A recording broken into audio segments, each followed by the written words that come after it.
거의 대부분의 부모들은 나는 자녀를 편애하지 않았다라고 말하죠. 그러나 불행하게도 자신도 모르는 사이에 자녀를 편애하고 있는 경우가 많습니다. 한 아이에게 다른 아이에게보다 더 많은 시간을 내어주므로 더 좋아한다는 것을 보여줄 수 있습니다. 시간을 내어준다는 것은 그만큼 관심을 가지고 있다는 것을 보여주는 것이죠. 또 편애하는 것은 자식을 대하는 태도나 그런 표정에서도 보여질 수 있습니다. 한 자녀에게는 따뜻하고 관심 있는 표정으로 그를 인정해주고 또 다른 자녀에게는 눈살을 찌푸리거나 냉소적인 얼굴로 대하는, 그것도 분명히 부모가 편애를 하고 있다는 것을 표시하는 것입니다. 자녀들은 부모의 그런 태도에 대하여 매우 민감하게 반응합니다.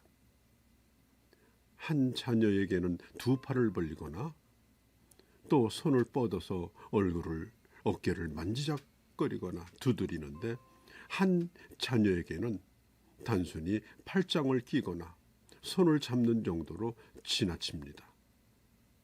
그러면 그 자녀는 거절당한다는 그런 느낌을 받게 되어지죠.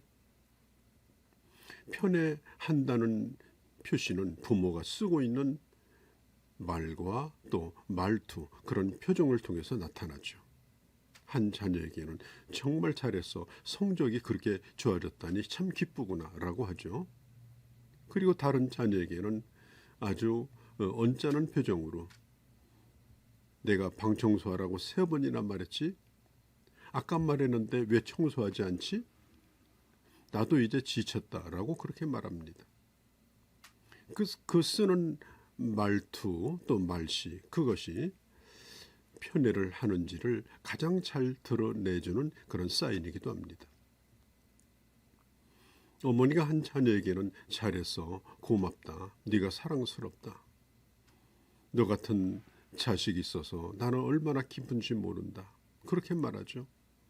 또 한 자녀에게는 놀지 말고 좀 공부 좀 열심히 해라, 그렇게 말합니다. 도대체 그 자녀가 무엇이 소질이 있고 뭘 하고 싶어하고 또 앞으로 그 자녀가 가는 그 최선의 길이 뭔가, 이런 것에 대한 고민도 관심도 없습니다. 부모는 자녀의 특성을 이해하고 그걸 발전시키도록 격려해야 합니다. 자녀는 하나하나가 다 귀중하다는 것을 깨닫고, 그리고 각각 다르게 아이들을 다 대하고 격려해 줘야 하죠. 또 가치 있는 사람이라는 그런 태도를 통해서 안정감을 느끼도록 해줄 필요가 있습니다. 여러분, 한 자녀를 편애했다고 생각하지 않습니까? 자, 간단한 문제를 제가 드릴 테니까 한번 솔직히 한번 풀어보시기 바랍니다. 맞다 틀리다로 답해 주시기 바랍니다. 첫째, 나는 다른 자녀에 비하여 한 자녀와 보내는 시간이 적다는 사실을 안다. 두 번째, 자녀들 모두에게 똑같은 관심과 흥미를 갖고 질문한다. 세 번째, 모든 자녀들의 관심과 활동이 내게 똑같이 중요하다. 네 번째, 자녀들 모두에게 적당하게 격려한다. 다섯 번째, 자녀들 모두에게 친절하고 또 이해심 많은 그런 말투로 대한다. 여섯 번째, 자녀들마다 그들이 뭘 생각하는지, 뭘 느끼는지를 잘 알고 있다. 어떻습니까? 자녀들끼리 비교하는 것, 그것은 편애하는 것과 마찬가지로 역효과를 가져오죠.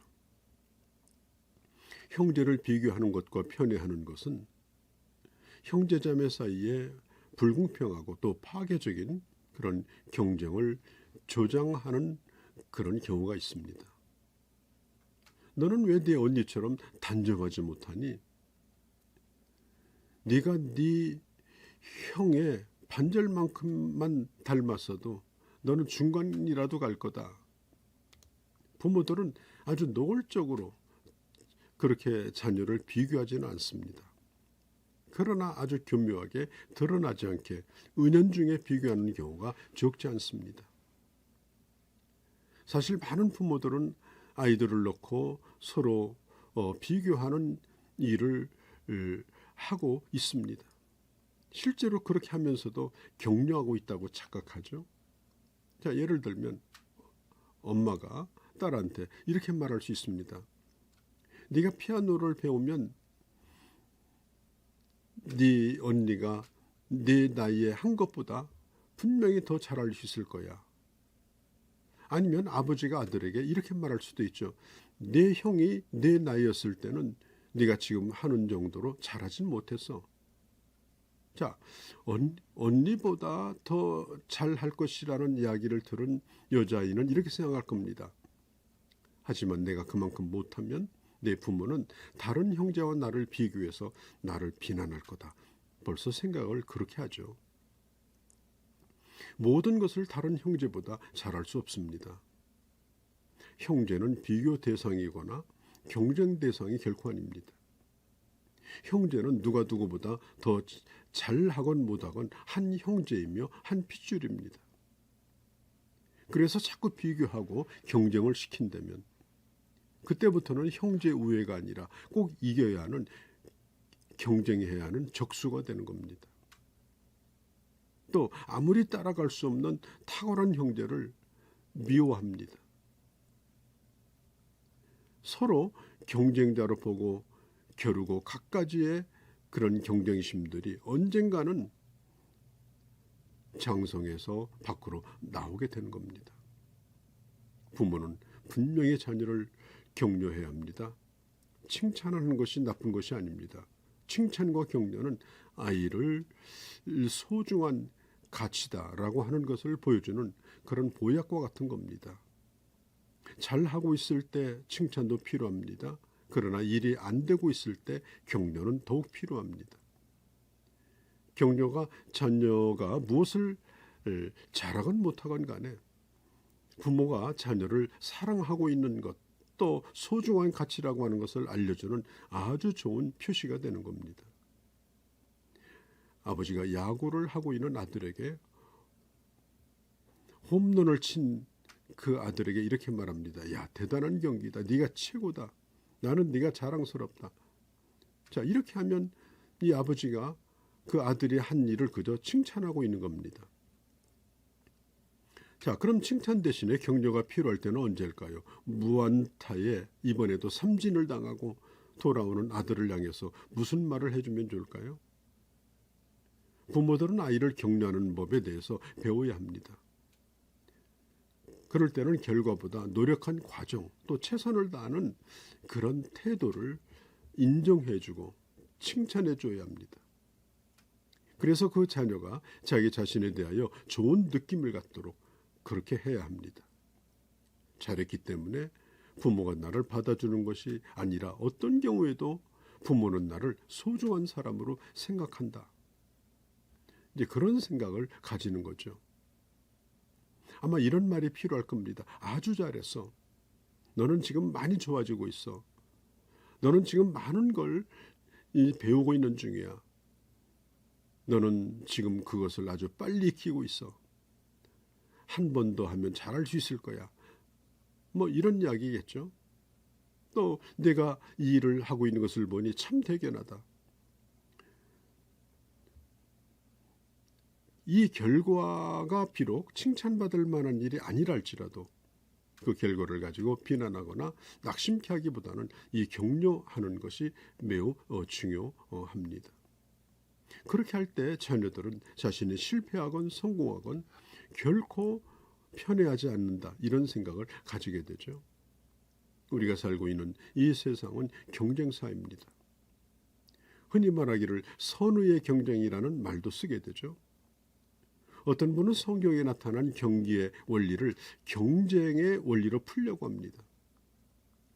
경쟁이라는 것은 이긴 사람은 한 사람이고 진 사람이 많은 법입니다.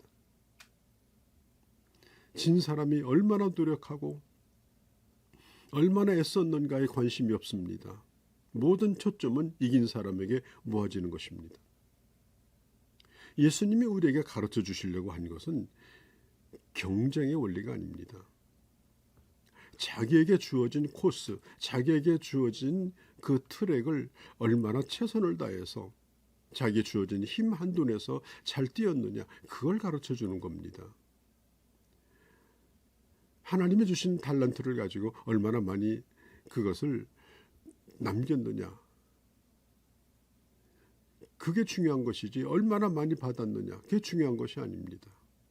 얼마나 충성스럽고 얼마나 지혜롭게 최선을 다했는가 하는 그것을 보고자 하는 것입니다. 경쟁 관계가 형제자매 사이에 이루어진다면 그것은 아주 불행한 일입니다. 경쟁이 사업 분야와 또 학교 그리고 분명히 스포츠 세계에 존재할 수 있습니다. 그러나 경쟁이 존재하는 가정은 건강하지 않습니다. 가정은 경쟁이 허용되어서는 안 되는 보금자리입니다. 가정은 조건 없이 받아주고 또 서로 지지해주고 격려해주는 그런 보금자리여야 합니다. 어떤 부모는 자녀들이 이 넓고 험한 세상에서 자신의 것을 지킬 수 있도록 준비시키기 위해서는 집에서부터 이런 걸 가르쳐야 된다, 그렇게 생각할지 모릅니다. 부모는 자기 자녀가 가진 달란트가 무엇인지, 재능이 무엇인지 알아서 그 능력 안에서 최대한도의 그 좋은 그런 결과를 발휘할 수 있도록 도와주는 역할, 또 분명한 목표를 가지고 살아가도록 도와주는 것, 그게 중요한 것입니다. 부모들은 대부분 아이들을 대할 때 완전하게 공평하게 하려고 최선을 다하는 건 사실입니다. 그렇게 애씀에도 불구하고 그것은 불가능하고 어리석은 일이라는 걸 제가 말씀을 드립니다. 부모가 공정하기 위해 애를 쓰면 쓸수록 자녀들에게는 경쟁이 일어납니다. 실제로 인생은 공평하지 않습니다. 우리는 자녀에게 인생이란 결코 공평하지 않다는 걸 가르쳐줄 필요가 있습니다. 하나님도 우리를 똑같이 공평하게 취급하진 않습니다. 완전하게 공평해지려고 노력하지 말라. 그 이유는 아이들이 똑같지 않기 때문입니다. 그래서 똑같이 대해서는 안 된다. 그 아이들의 특성에 따라서, 그 아이들이 가지고 있는 좋은 장점들, 그 아이들이 가지고 있는 그런 달란트를 결코 소홀히 하지 말라는 것입니다. 그래서 저마다 개성을 따라서 자기 길을 갈 수 있도록 자기 자부심, 자기 정체성, 자기 능력을 발휘하는 것으로 인생을 행복하게 살 수 있도록 그렇게 도와주는 일이 필요한 것입니다. 억지로 한 가지를 다 잘해라, 또 그걸 가지고 비교의 대상으로 삼는다든지 그렇게 하지 않도록 주의해야 되는 것입니다. 우리는 양떼를 모아서 기르는 것이 아니라 자녀를 낳아서 한 사람 한 사람을 키우고 있습니다. 너무 공평하게 대하려고 하거나 자녀를 편애하지 마십시오.